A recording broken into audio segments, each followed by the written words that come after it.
Greetings everyone, welcome back to another Krypt review. Today we're going to be doing a Krypt review on the 25th season I've done on this channel. But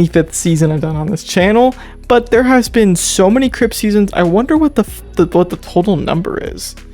I've got some new video ideas planned, and I'm not going to let you guys know just yet because I'm cooking up a storm. So let's go to the Krypt and have a look. So starting off, the characters look decent. Equipment. Alright, we got two gears. Frost Orb and Widowmaker. Let's start with Widowmaker. This is a basic gear, so it's going to be the cheapest, well, rare tower gear. 40% basic attack damage boost, and achieving 80% on any special attack increases the damage dealt by the special attack 20%. So this is going to be a major attack damage bonus. It doesn't even require you to be on a tower. It just gives you an attack bonus. This piece is definitely worth acquiring. You should definitely start with the gear, as I recommend all the time. Start with the gear first and then work your way into the characters. But if the characters are phenomenal, or there's some character that you absolutely must buy, like Homelander, then that's the case where you actually do buy the character first. So Frost Orb, this gear isn't my favorite, and the reason why is because reduced power costs on all special attacks is not that much of a bonus for an epic piece. But I cut this gear some slack because it came out, this was the second ever tower in MK Mobile, second ever tower. So I'm like, the pieces, I cut them some slack. I shouldn't though. They should get reworked or remastered, because they were nerfing good gears like Weather Warfare, so they should be going back and fixing some old gears. That's my logic, at least. Well, I'm going to say this gear is obviously worth a buy for when Linkway Tower comes around, but for actual use, it's not the greatest. You do get an ice clone. That's probably the best part of this gear, is that you get an ice clone. But it's very, very small chance on fusion level 0. So making our way to the character, starting with Injustice Scorpion. I always wanted this Scorpion back in the MKX days. Now everyone's so lucky because he's just a basic gold.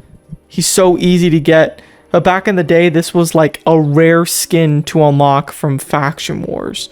You couldn't get it anywhere else, and it pissed me off because this Scorpion looks so cool. But I was told at the time, don't grind or try to buy this character because he's just a reskin of Inferno Scorpion. He's not great. And with that being said, that is exactly what this is. It's just a reskinned Inferno Scorpion.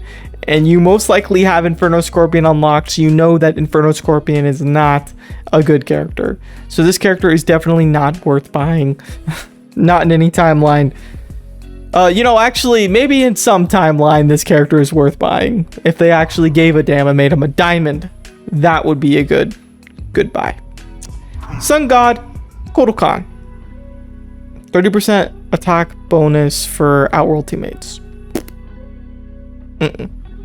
It's Kodokan. Kodokan has like 3 characters in this game, but all of them are shit.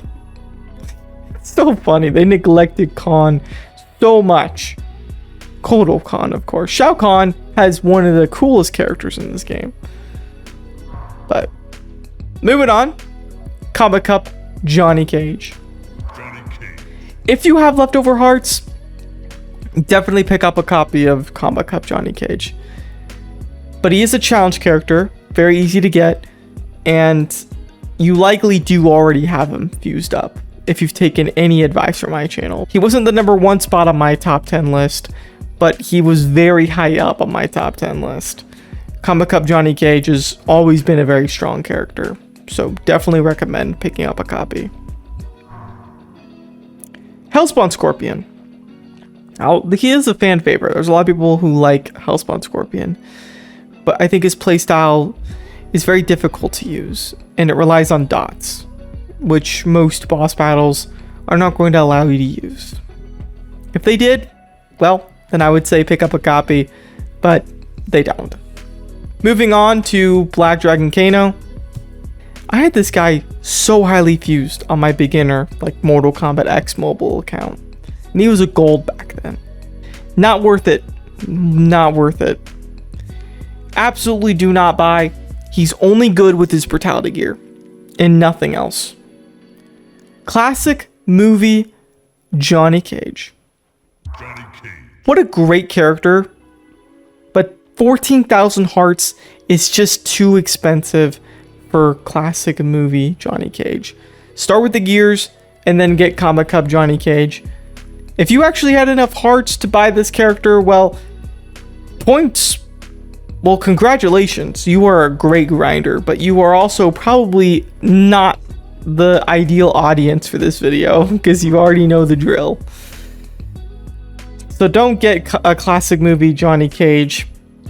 Fusion level 0 is surprisingly good for classic movie Johnny Cage. You can spam his SP1, very similar to Combat Cup, but it's easier to use him at Fusion 0 than Combat Cup Johnny Cage.